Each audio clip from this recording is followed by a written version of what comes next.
Good morning everyone and welcome to the class of chemistry. So student, as you already know that we have started with the hybridization and we have also taken few example to see how the hybridization can be used to predict the geometry of the molecules. So we have done till PCl5. Now we are going to take one more example and we are going to see and we are going to calculate the hybridization for that particular molecule. So now the one that I am going to take is SF6, right?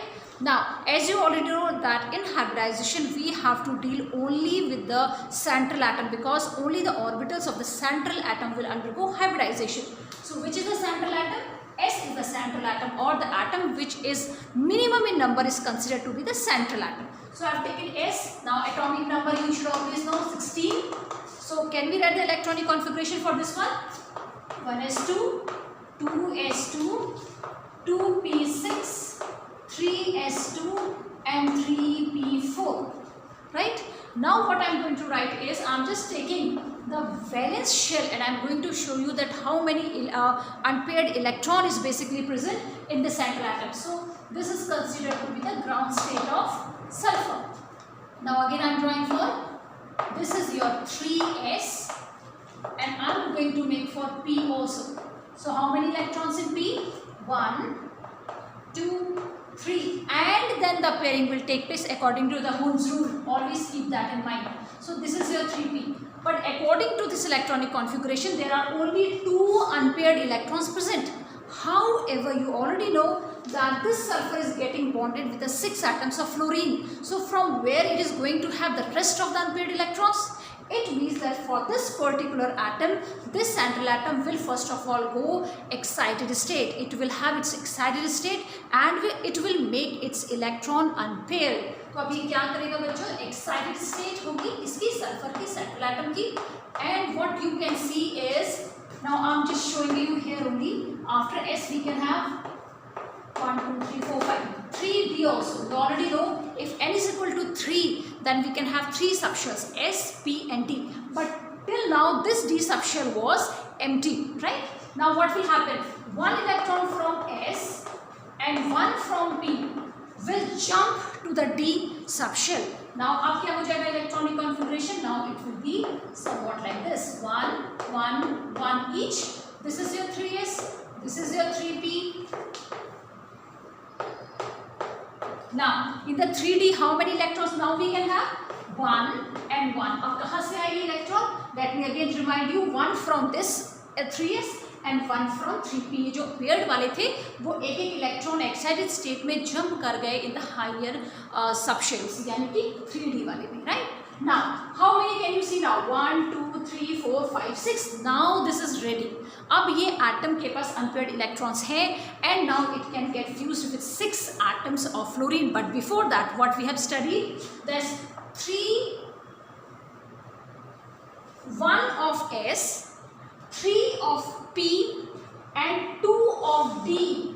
These all orbitals will undergo hybridization. It means they all will undergo intermixing, resulting in the formation of sp3d2 hybridized orbitals. So what I am going to write?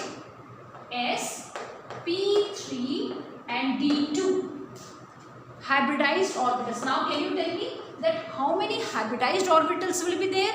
Obviously we already know hybridized orbitals are always equal to the number of the orbitals that have undergone intermixing. So can we count the number of orbitals? 1 of S, 3 of P, 5 हो गए, 4 हो गए, 4, 5 and 6 orbitals intermixing के लिए गए थे. तो कितने hybridized orbitals बनाएंगे? उतने ही नंबर, यानी कि हमारे पास यहाँ पर भी कितने होने चाहिए? 3, 4, 5, 6 orbitals होने चाहिए. Now let's see क्या वो 6 orbitals हैं? तो एक S का हो गया. P3 का मतलब क्या होता है बच्चों? Again I am going to tell you. यहाँ पर P3 का मतलब P में 3 electrons नहीं है. जैसे कि हम 1s2, 2s2 लिखते हैं तो ऊपर वाला जो नंबर वैल्यू होती है that represent the number of electrons. लेकिन यहाँ पर hybridization में P3 का मतलब है 3 orbitals of P subshell. तो क्या हुआ? एक S का 3 p के तो 3 + 1 4 और 2 d के तो 5 and 6 orbitals they have undergone intermixing and resulted in the formation of 6 sp3 hybridized orbitals which will have the same energy and the same shape. Now this particular atom is going to get itself oriented in the geometry first of all. So हमने 3, 4, 5, 6 के लिए कौन सी geometry study करी है? अगर आपको याद हो तो that is octahedral geometry. So what we are going to write, this particular atom will first of all arrange itself in the octahedral geometry. क्योंकि हमारे पास ऐसे रहेगा तो या तो आप इसको ऐसे करके पढ़ लें क्योंकि एटॉमिक ऑर्बिटल्स ऐसे ही आएंगे, या तो आपको ऐसे में आना चाहिए, या इन केस अगर ऐसे नहीं आ रहा है तो आप इसे डायरेक्टली भी बना सकते हैं. ठीक है, आप इसको डायरेक्टली भी शो कर सकते हैं, नो प्रॉब्लम, नो इशू. सो हम कैसे बनाएंगे, इसका हमारे पास ऑलरेडी पता था, वी ऑलरेडी नो ऑक्टाहेड्रल बनेगा, right, and it will be in this वे. अब इसके पास जब ये चीज़ें आ चुकी हैं, इसने अपने आप को ओरिएंट कर लिया है, फिर उसके बाद जो 6 फ्लोरीन के एटम है दैट विल गेट बॉन्डेड. तो यहाँ पे भी बहुत सारी बुक्स में आपको यहीं पर डॉटेड स्ट्रक्चर से F को रिप्रेजेंट कर रखा है, तो आप इस फॉर्म में भी बना सकते हैं. आप डॉट वाला इलेक्ट्रॉन बनाओ इसी हाइब्रिडाइज्ड ऑर्बिटल में और उसको एरो से शो कर सकते हो कि नीचे ये F वाली ज्योमेट्री है, राइट. तो मैंने वही किया है, तो ये क्या हो गया, F हो गया, राइट. ये भी क्या है, F, ये भी क्या है, F. तो in this way we can find out the geometry.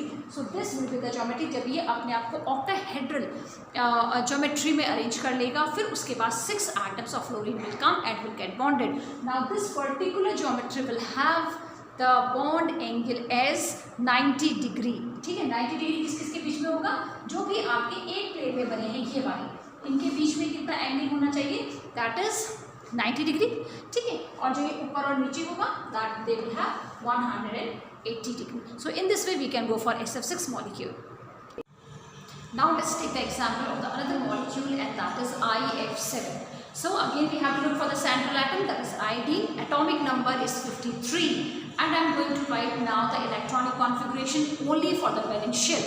So that will be, you can write I and that is 53 atomic number, and I am going to write the electronic configuration of the valence shell. That will be 5s2 and 5p5, right. Now we are going to see that whether this central atom will undergo the excited state or not. So for that case again what we have to see, we have to see the number of electrons. So I am writing ground state 5s. So 1, 2, 3. Again what will happen, then the pairing will take place 4 and 5, right, according to Hund's rule. Okay, again I am telling you so that imprints in your mind that which laws we are following. And then we will have 1, 2, 3 and 4. This is your 5d orbital, right. Now what is there, how many electron that is unpaired, can you see here, only one, एक ही है. और कितने atoms combine हो रहे हैं, 7. It means out of 7 atoms of fluorine there is only place for one of the atom to share its electron. तो बाकी के 6 क्या करेंगे. So what we are going to do that, it means that this a particular central atom is going to have the excited state. excited state में जाएगा ताकि उसके पास unpaired electrons हो पाए और वो बाकी के atoms के साथ क्या कर पाए, overlapping कर पाए. So what we are going to write, that is your excited state. Now what will happen, I am just writing it here. एक यहाँ पे आ गया, ये यहाँ पे आ गया और एक यहाँ पे. I hope that is clear to you now. So excited state को और नीचे लिखते हैं excited state. Excited state में now 5s will be left with 1 electron. Again how many, 1, 2, 3, and for D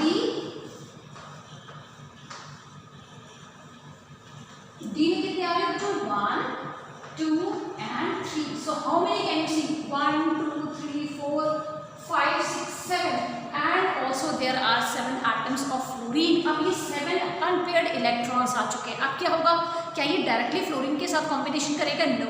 Now what will happen, now the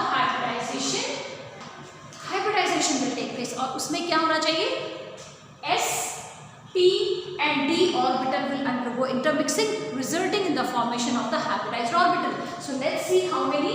Now you can see 1 of 5, 1 of S,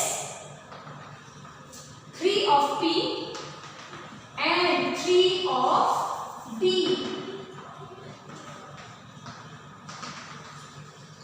Only these will undergo hybridization. तो कितने orbitals involve है बच्चों? 1 2 3 4 5 then 6 and then 7 orbitals are involved. तो बनेंगे भी कितने hybridized orbitals? 7 in number. And what will be the hybridization? Let's see. The hybridization will be S P3 B3. अब कितने हो गए? चलो काउंट करो. 3 और 3 6 plus 1 7. 7 we have got the hybridized orbital. Now अगर 7 है तो इसकी ज्योमेट्री हमने क्या पढ़ी है पहले भी?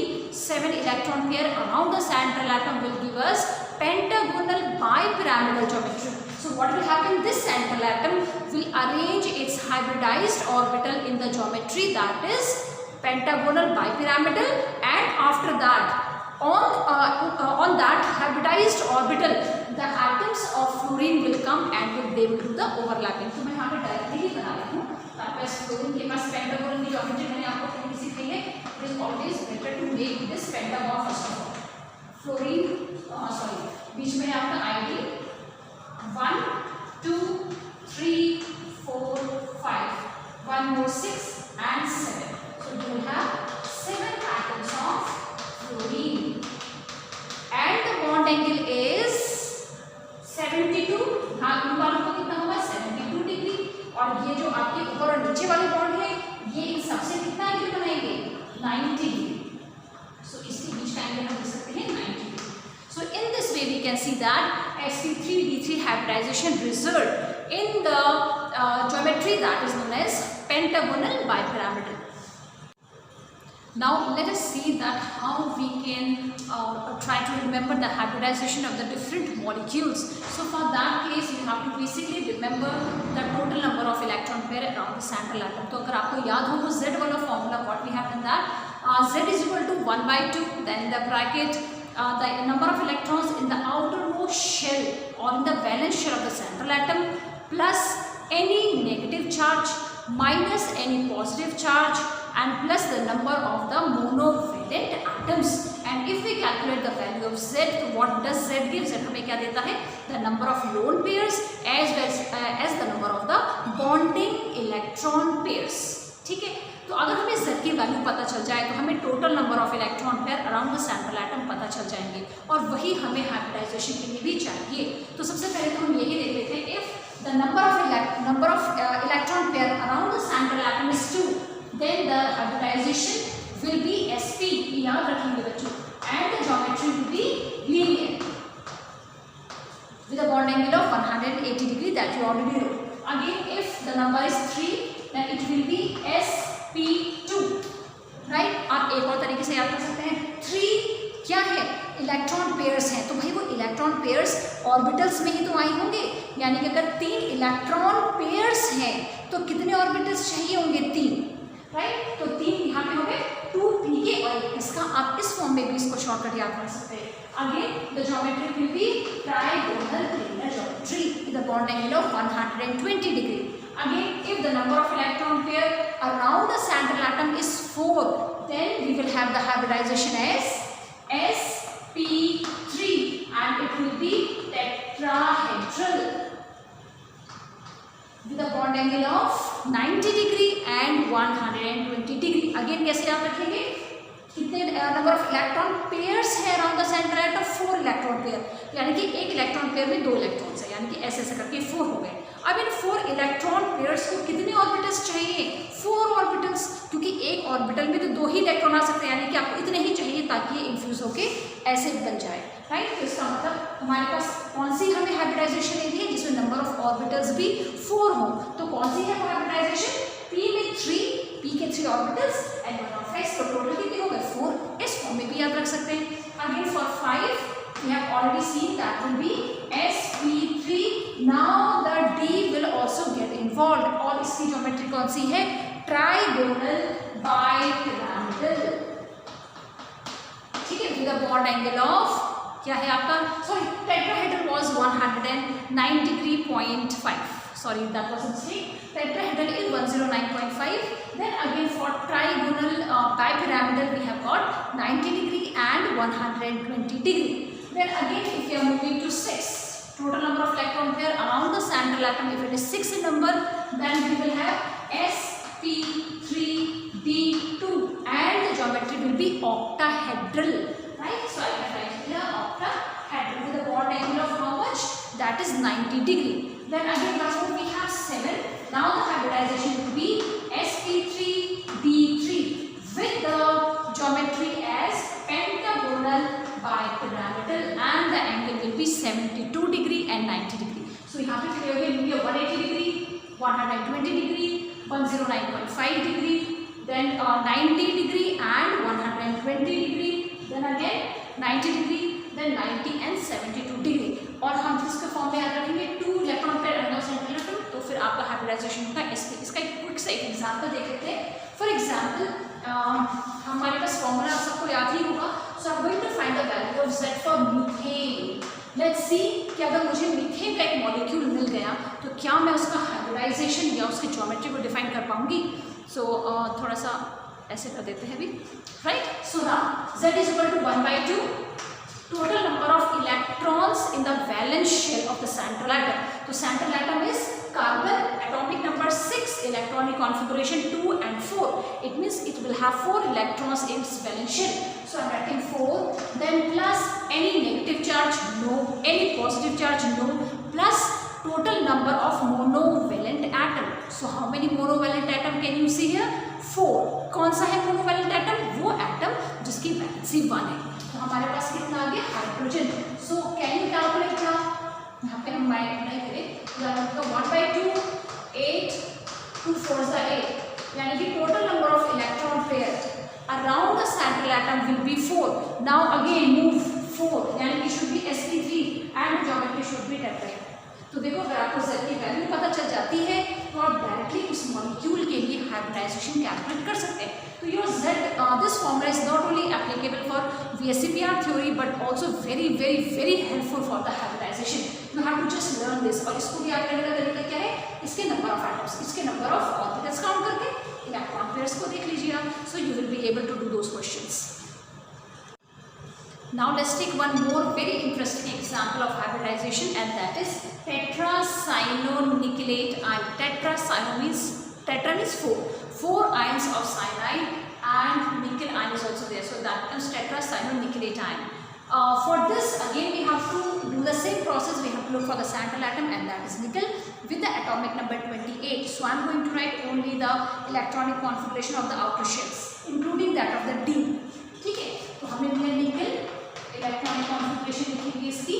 सो I am writing only the outer one and that is 3d8 and 4s2. ठीक है. नाउ अगेन हमें क्या बनाना है, इसको रिप्रेजेंट करना है कि इसके इलेक्ट्रॉन्स कैसे बने ऑर्बिटल्स में. So I have written the same way, that is nickel atom. Nickel atom का कॉन्फ़िगरेशन बच्चों दिखा रही हूँ आपको. d5, d में कितने ऑर्बिटल्स हैं, 5 इन नंबर. तो इसको देख लेते हैं कहाँ तक बनता है. 1 2 3 4 5 ऑर्बिटल्स हो गए. 1 2 3 4 5 and again we have one for s also. So this is your 3d and this is your 4s. Now start filling the number of electrons. So कितने हैं, 8 है. तो 1 2 3 4 5 6 7 8 इलेक्ट्रॉन्स हो गए. अगेन 4s में कितने हैं आपके पास, 2 electrons. Now this is considered to be the ground state electronic configuration of nickel atom, but when it is going to result in the formation of this tetracyanonickelate ion, तो obviously ये पहले atom से कौन सी condition में change हुआ होगा, ion की condition में. तो आयन बनते समय इसने क्या इलेक्ट्रॉन्स लिए हैं या दिए हैं, कैसे फाइंड आउट करेंगे, राइट. तो उसके लिए we have to find the oxidation number of nickel, और इसको कैलकुलेट करने का एक मेथड है जिसको मैं इलैबोरेटली पढ़ाऊंगी आपको नेक्स्ट यूनिट में, that is a redox reaction. लेकिन यहाँ पे थोड़ा सा इसका मैं बता देती हूँ कैसे कैलकुलेट करना है.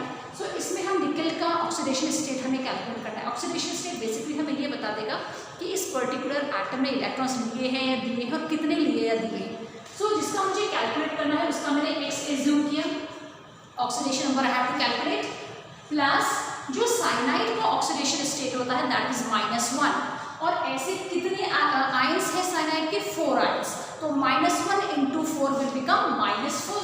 So I am directly writing here as -4 is equal to the charge on the ion. So charge ion पे कितना देख रहे हो आप, -2 देख रहे हैं आप, राइट। तो अब आप x को कैलकुलेट करो, 4 इधर जाएगा तो कितना हो जाएगा +4 -2 will give you x is equal to 2. x is equal to 2 that is positive 2. It means इसने अपने 2 इलेक्ट्रॉन्स रिमूव कर दिए, राइट। तो अगर 2 इलेक्ट्रॉन्स रिमूव कर दिया तो इसकी आयनिक कंडीशन क्या हो जाएगी, अब आयंस के फॉर्म में कैसे लिखेंगे अब आप इसको, तो इसको थोड़ा सा साइड कर देते हैं। तो हम देखते हैं कि अब जब निकिल आयन बना है तो इसने अपना ऑर्बिटल्स को कैसे रिप्रेजेंट कर रहे हैं हम लोग, तो we are going to see the same. ये बी है 1 2 3 4 1 2 3 4 5, again the same number of electrons we can write filling state. Now we will have 4s as an empty orbital। अब हमारे पास s क्या हो गया, एम्प्टी ऑर्बिटल हो गया। अब ये बन गया है आपका निकिल आयन। अब ये निकिल आयन तो बन गया, लेकिन हाइब्रिडाइजेशन भी जाना है, अब हाइब्रिडाइजेशन भी करना है। और सबसे इंपॉर्टेंट पॉइंट जो आपको याद रखना है बच्चों, कि जब ये साइनाइड इसके साथ बॉन्डिंग बनाता है तो साइनाइड आयन के पास एक इलेक्ट्रॉन नहीं है, इसके पास लोन पेयर है। इट मीन्स अगर ये निकिल के साथ ओवरलैप होगा तो इसके लिए निकिल के पास एम्प्टी ऑर्बिटल्स होने चाहिए। अभी तक हम क्या कह रहे थे, जो कमिंग एटम्स है उनके पास एक इलेक्ट्रॉन है और जो सेंट्रल एटम है उसके पास भी एक इलेक्ट्रॉन है, तो 2 एक ऑर्बिटल में आ गए। But what we are saying here is the cyanide ion that is going to overlap that contains a lone pair. उसके ऑर्बिटल में लोन पेयर है, यानी कि 2 इलेक्ट्रॉन्स ऑलरेडी प्रेजेंट। तो उसको निकिल के पास कैसे ऑर्बिटल्स चाहिए, एम्प्टी ऑर्बिटल्स चाहिए, राइट। और कितने चाहिए, 4 इन नंबर। तो अगर हम s की जगह आगे के 3 p को इन्वॉल्व कर देते हैं तो हमारे पास निकिल में 2 अंदर के ऑर्बिटल्स में अनपेयर्ड इलेक्ट्रॉन्स रह जाएंगे। अगर मैं आगे वाले ये यूज कर देती हूँ साइनाइड के लिए, तो what basically nickel does, nickel क्या करता है, अपना एक इलेक्ट्रॉन इस वाले ऑर्बिटल में शिफ्ट कर देता है। तो अगर ये ऑर्बिटल यहाँ पे शिफ्ट हो गया तो 2 फायदे हो गए, एक तो ये पेयर अप हो गया और ये ऑर्बिटल एम्प्टी हो गया है साइनाइड आयन के लिए। तो अब हमारे पास क्या आ जाती है condition, now we will have 1 2 3 4, we will have 1 2 3 4 5 6 7 8 this empty d orbital of 3d. Again we will have 4s empty d orbital and we have empty orbitals of 4p as well. अब ये cyanide आके अपने lone pair यहाँ पे दे सकते हैं, कितने आएंगे 4, तो मैं इनको डॉट के through I just represent this is your cyanide. लेकिन उससे आने से पहले हाइब्रिडाइजेशन, यस, तो हाइब्रिडाइजेशन होना चाहिए था। तो हाइब्रिडाइजेशन में कौन कौन से ऑर्बिटल्स इन्वॉल्व होंगे, 1 of d एंड इसको थोड़ा नीचे लिख लेते हैं, this is your 4s and this is your 4p, 1 of d 1 of s and 3 of p। तो ये ऑर्बिटल्स क्या बनाएगा, what will be the hybridization, d s p, और कितने चाहिए 2 ही जाएगा, 3 नहीं, ठीक है, 2 ही जाएगा। क्यों, क्योंकि हमारे पास 4 ही साइनाइड के आयंस हैं। तो d s p2 हाइब्रिडाइजेशन, तो ये हाइब्रिडाइज्ड ऑर्बिटल्स क्या कहलाएंगे, dsp2 हाइब्रिडाइज्ड ऑर्बिटल। ठीक है, अब कैसे हो जाएगा, अब हम इसको शो कर सकते हैं किससे, डॉटेड लाइन से, कि ये सब क्या है अब आपके साइनाइड के इलेक्ट्रॉन पे। अपने यहाँ पे लिख देती हूँ साइनाइड और इसको लिख देते हैं साइनाइड। ये हमने क्या रिप्रेजेंट कर दिया है, ये साइनाइड के लोन पेयर्स है जो कि हाइब्रिडाइज्ड ऑर्बिटल्स में आ चुके हैं। And what is the hybridization, dsp2 hybridized orbitals will be formed which would result in the formation of dsp2 hybridized orbitals। और इसकी जो ज्योमेट्री होती है दैट इज स्क्वायर प्लेनर, जहाँ पर कि मैं आपको कहाँ पे दिखाऊँ, थोड़ी जहाँ पे स्पेस आपको दिख रही हो, तो हमारे पास कैसी हो जाएगी, nickel that we have this way cyanide CN and CN, right? And ये आप देख सकते हैं this will come in the same plane, square plane, और इसको आप रिप्रेजेंट कर सकते हैं by 2 माइनस चार्ज। ठीक है, तो ये हमारी स्क्वायर प्लेनर जो है ज्योमेट्री बनती है। So this is one of the very interesting example in which the d orbital of the inner shell is involve. तो जो मैंने आपको अभी पढ़ाए थे dsp2, ये वाला dsp2 हो गया, मैंने आपको पढ़ाए थे sp3d, तो उसमें n वाला जो d ऑर्बिटल था वो इन्वॉल्व था बॉन्डिंग में। और यहाँ पर हमारे पास क्या है, अगर d पहले लिखा है इसका मतलब क्या है, इनर शेल वाला d ऑर्बिटल इन्वॉल्व है। तो आप देख सकते हो कि जो यहाँ पे d है दैट बिलोंग्स टू n = 3 और बाकी के s और p कौन से वाला है, 4 वाला है। तो जब भी d पहले लिखा जाता है इसका मतलब क्या है, n-1 वाला d that orbital is basically involve in the bonding. So that you have to keep in mind whether it is sp3d और it is dsp2। If it is written before यानी कि इनर शेल वाला है और -1 वाला d orbital है, और अगर ये बाद में लिखा जाएगा तो यानी कि प्रिंसिपल शेल वाला ही d ऑर्बिटल है। Now there is one more important topic that is given in your book, and that is about the carbon atom. We have seen that carbon undergoes sp3 hybridization in methane and result in the formation of a tetrahedral geometry. लेकिन carbon एक ऐसा unique element है जो कि sp3, sp2 and sp hybridised orbitals भी बनाता है। So we are going to see the same thing here, that how it can be possible. तो टेट्राहेड्रल के लिए आप SCH4, sp3 के लिए आप CH4 का एग्जाम्पल ले सकते हैं, लेकिन मैं एक और एग्जाम्पल यहाँ पे ले रही हूँ, and that is CH3 single bond CH3. I hope you know that, and it is ethane. So we are going to see कि ethane में इसका ओरिएंटेशन कैसा होगा।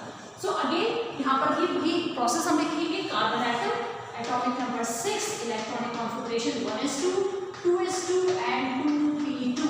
Again we are going to write the ground state. Again we have got 2, again this is for 2s, and again I am going to make for 2p. Now what will happen? Now ये एक carbon atom का मैं बता रही हूँ, लेकिन यहाँ पे मॉलिक्यूल कैसा दिख रहा है, CH3 सिंगल बॉन्ड CH3। अब ये कैसे होगा, तो मैं एक कार्बन का बता रही हूँ, लेकिन ये दोनों कार्बन भी ऐसे ही दिखाएंगे। अभी हम ये CH3 बेसिकली हम इस कार्बन को भी अलग अलग पढ़ रहे हैं, when they are far apart. तो उस समय ये कार्बन एटम्स कैसे करेंगे, तो दोनों कार्बन एटम्स ऐसे ही रहेंगे और दोनों ही फिर क्या जाएंगे बच्चों, एक्साइटेड स्टेट में जाएंगे, क्योंकि हर एक कार्बन इसमें 4 डिफरेंट एटम्स से एसोसिएटेड है। यानी कि इस कार्बन के चारों तरफ कितने एटम्स हैं, हाइड्रोजन के 3, and at the same time ये 4th एटम है, यानी कि इसके पास 4 अनपेयर्ड इलेक्ट्रॉन्स होने चाहिए। समझ आया मैंने क्या बोला? अगर मैं इसका ओपन स्ट्रक्चर बनाऊं तो कैसा बनेगा, C single bond C, hydrogen hydrogen hydrogen hydrogen hydrogen hydrogen, ऐसे ही बनेगा, राइट। तो अगर ये ऐसे स्ट्रक्चर बन रहा है तो एक कार्बन कितने एटम्स के साथ एसोसिएट हो रही है, 1, 2, 3 and 4, यानी इसके पास 4 अनपेयर्ड इलेक्ट्रॉन्स होने चाहिए। So again we are going to do the same thing. हम यहाँ पे क्या लेंगे, एक्साइटेड स्टेट लेंगे, और अगेन हमारा एक इलेक्ट्रॉन कहाँ चला जाएगा, in the 2p orbital. So we will have in this one, now we will have 1 electron in this one and we will have this one, this is your 2p। Now what will happen, अब ये दोनों ही atoms अलग अलग sp3 hybridized orbitals form करेंगे।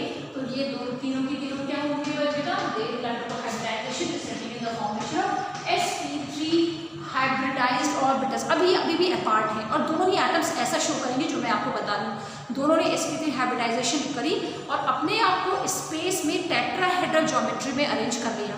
Now अब ये दोनों atoms भी पास आएंगे and at the same time जो हाइड्रोजन के एटम्स हैं 3 ईच, वो भी आगे कार्बन के साथ बॉन्डिंग करेंगे।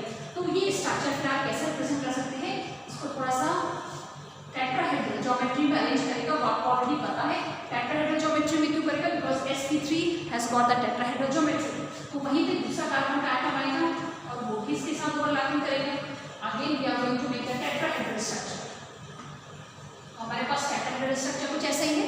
तो ये दोनों कार्बन ने फ्यूज किया, ये क्या बनेगा, sigma bond, and each of the hydrogen will get bonded and it will result in the formation of 1 sigma, 2 sigma, 3, 4, 5, 6, 7. It means 7 sigma bonds are present in CH3 single bond CH3। और आप इसको ऐसे भी दिखा सकते हैं या अगर आप चाहें तो इसको इस फॉर्म में भी दिखा सकते हैं, नो प्रॉब्लम।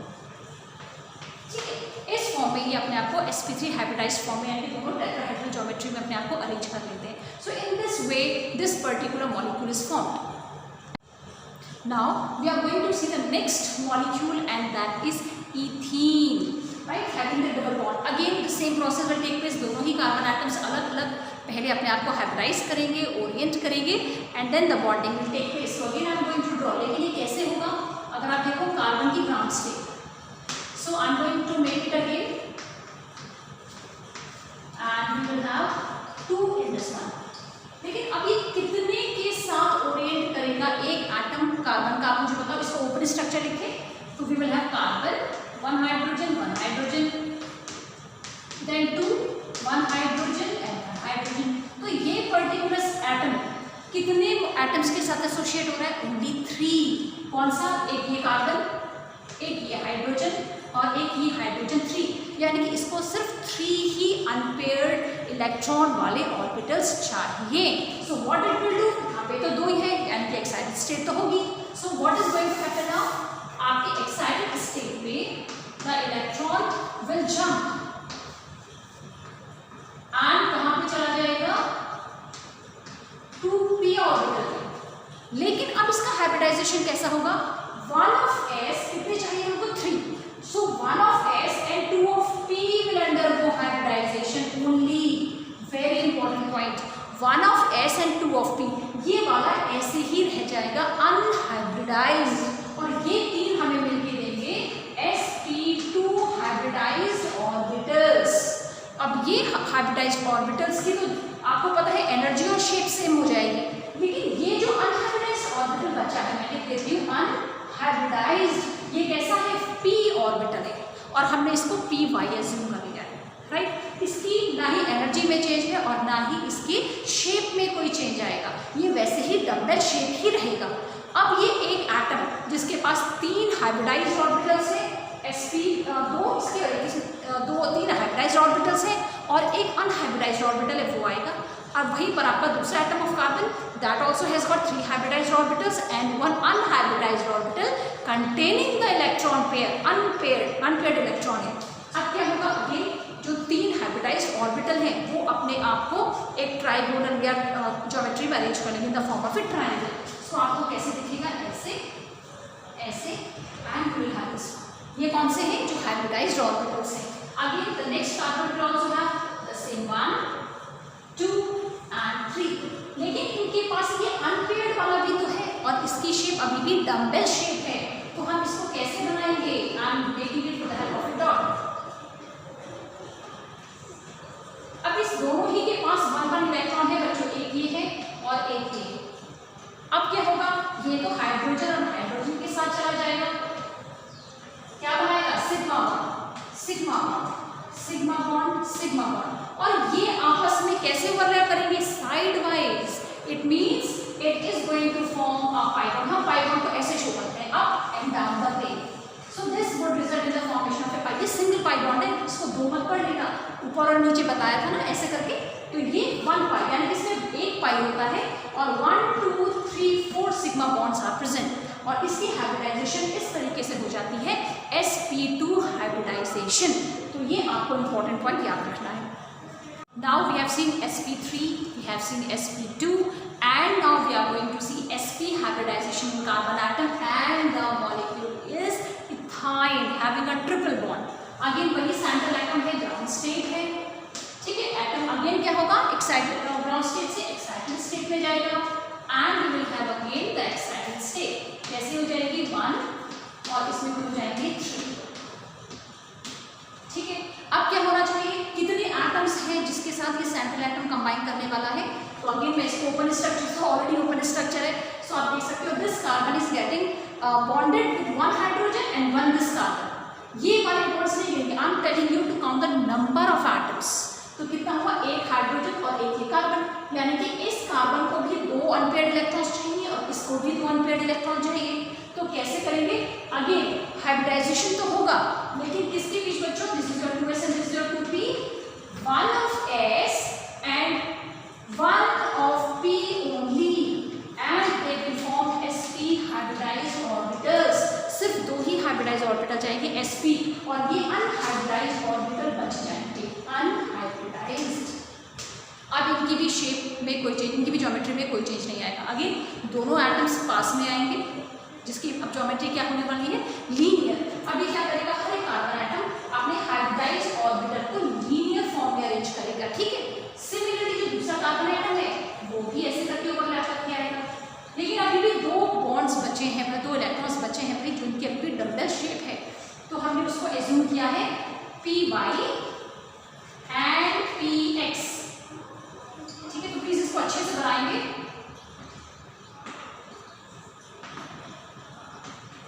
सो जो मैंने सीधी बनाई है दैट इज px, और जो थोड़े स्लैंट बनाए हैं दिस इज योर py, ठीक है।